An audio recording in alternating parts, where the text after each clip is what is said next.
Hello everyone, hope you're doing well. In today's session, let's discuss about automatic access management to TradingView invite-only scripts. So this session is more intended towards vendors who develop and publish their invite-only scripts and sell it on a subscription or based on a one-time fee. Okay, so I published this video some time ago as well, but I've been asked to do it again due to high demand. And so here we are, and let's get started.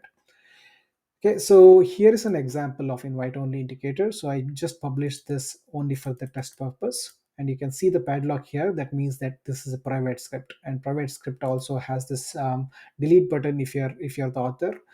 In case of public scripts, you will not see this padlock. So generally, well speaking, if you're selling on a subscription, you're not supposed to use a private invite only indicators. You're only supposed to use the public ones, because the public ones go through the moderation and all these things, and there are a lot of house rules around it. So if you are a vendor, if you want to be a vendor, and if you want to publish an invite only indicator, you first of all you need TradingView's premium account. And the next thing what you need to understand is your script should comply to the TradingView house rules. So please go to the house rules, visit house rules, and read it thoroughly before publishing any invite only indicator if you are intending to do so. But anyway, since this is just for a demonstration, I'm using this private indicator, and here we are. Okay, so what is a invite only indicator? So invite only indicator is nothing but indicator which where a author can control who has access to it or who can use this indicator. Okay, so let's say I build this indicator, I want to monetize this, or I want to sell this on a subscription. So whenever somebody pays for me, like, I set a price something like $10 per month, and when somebody pays me $10 per month, I go into this indicator, go to this option here, manage access, and add that user to the indicator so that he get access to it. Okay, so you can also remove the access or extend the access based on based on subscription or based on some other criterias. Okay, so if you're a vendor, generally how it happens is you set up a payment gateway or payment page somewhere, and people will come and subscribe to your indicators or subscriptions. And then you come here to this page, script page, and you press the manage access button, give access, extend access, or remove access based on subscription updates. So this looks like pretty simple, but think of a scenario where a vendor who has multiple scripts, like let's say someone who has 5 to 10 scripts in this package. So every time somebody subscribes, he has to come back to 5 different scripts and provide access. And similarly, let's say if the user has more requests, like so let's say like 30 to 40 trial requests per day, then it becomes really cumbersome to provide trial access to all the 40 people and all the 10 scripts. It's like 400 times the person has to open a page, give access to the user, and it will take a lot of time from the vendors doing this manually. As a vendor, you should be spending more time towards developing an indicator or doing more research on what you're developing and all these things, so that will give value to your customer. But spending more time on managing the access, it's actually waste of your time. So one way to handle this is outsource this to someone else. So in that way there'll be a lot of security issues, because you need to share your trading view username and password with that person, and that person who is accessing it will also be able to see your code and other things, and it will lead to all sorts of issues. So the other way of doing it is automating this access. So that's what we're going to see how to do it in this session.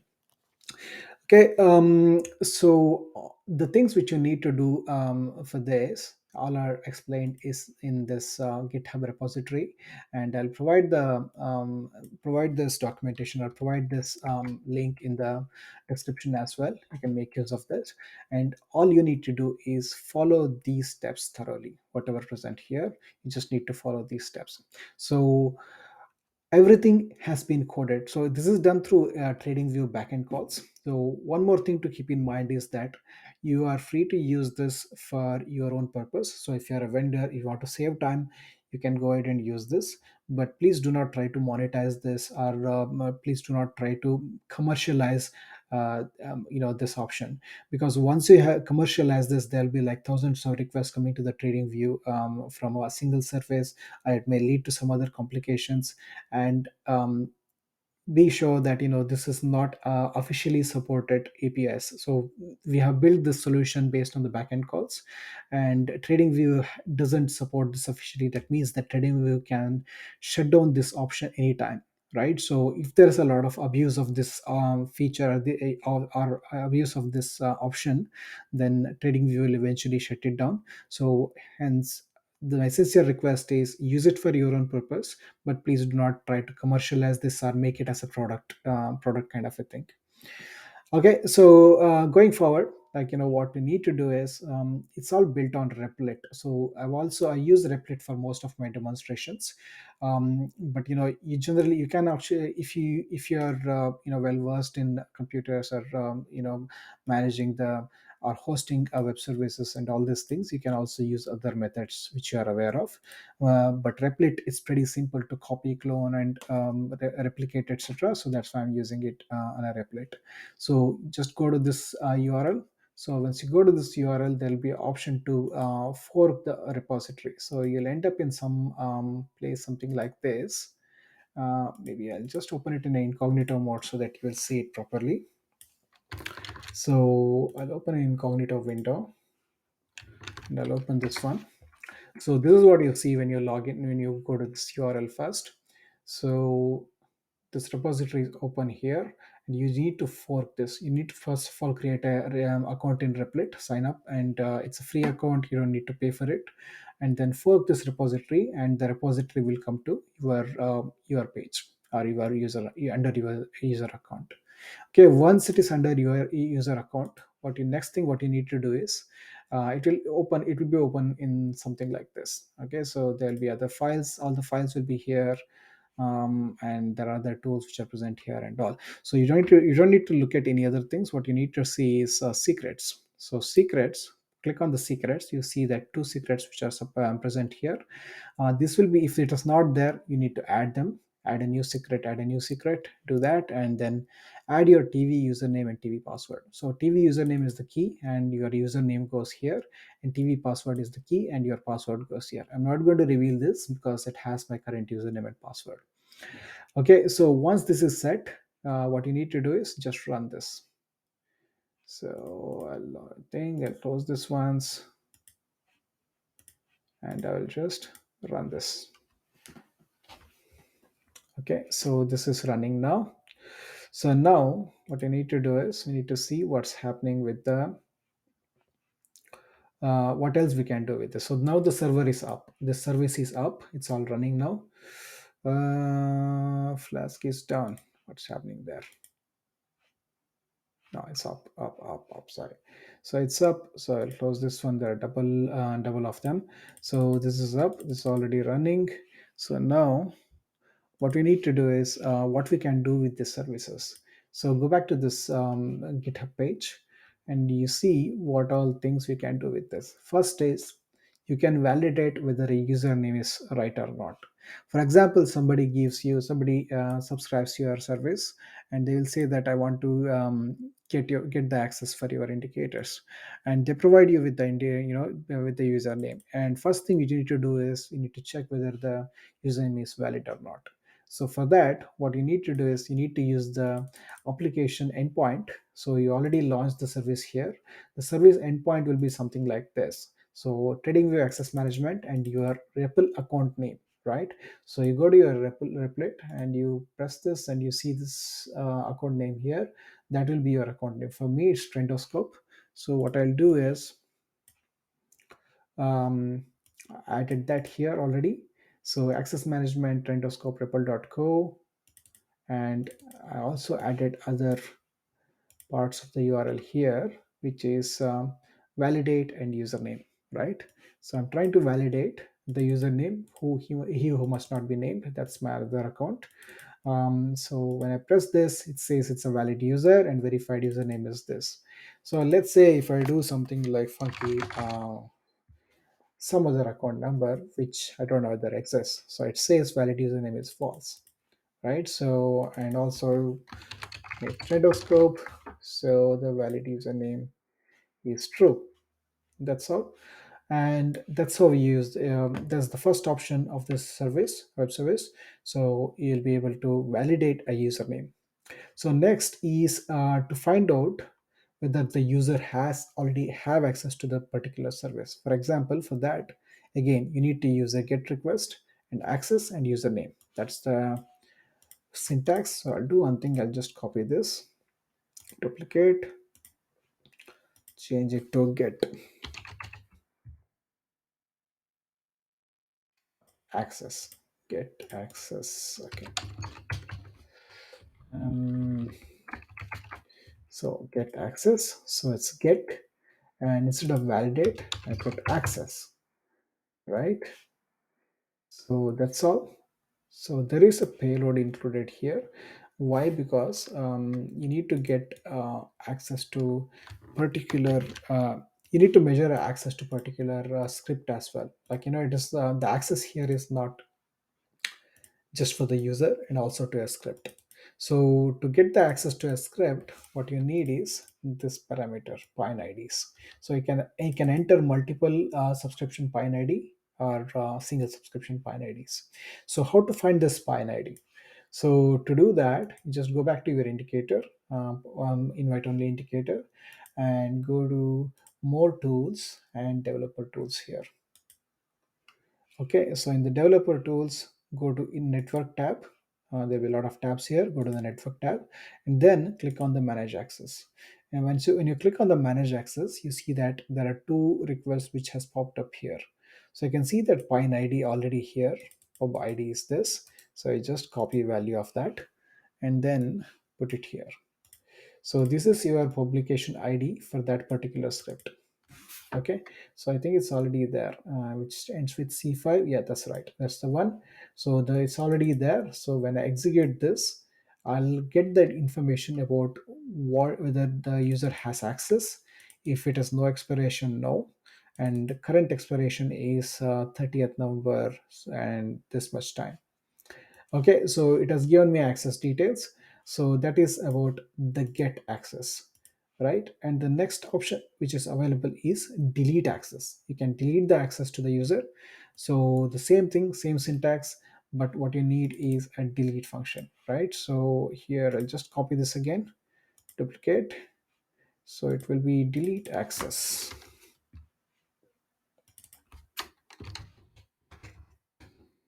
Delete access.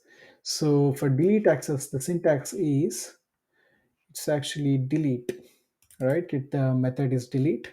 So you go here, from the drop down select delete, and then the request, the URL and the parameter, the context path remains same, and the body is the same script which you're trying to remove, and we are trying to remove the access to this user.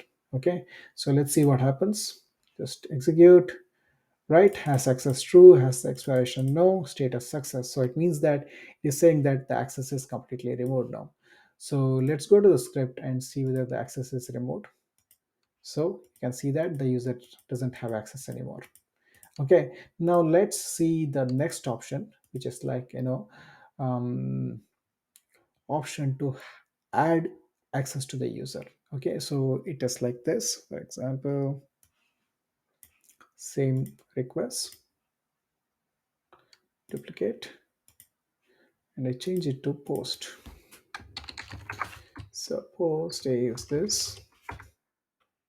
You need to have post, and you're giving access to this user and to this script. And one more thing you need to mention here is what is the duration of the script. Okay, so duration of the script is maybe 7 days. So let's say 7 days and see how it works.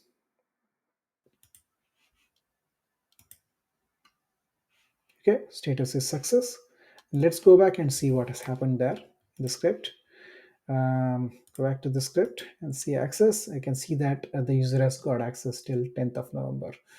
Current date is 4th of November. I think it's there's a slight difference between UTC and my time zone, which is Australian time zone.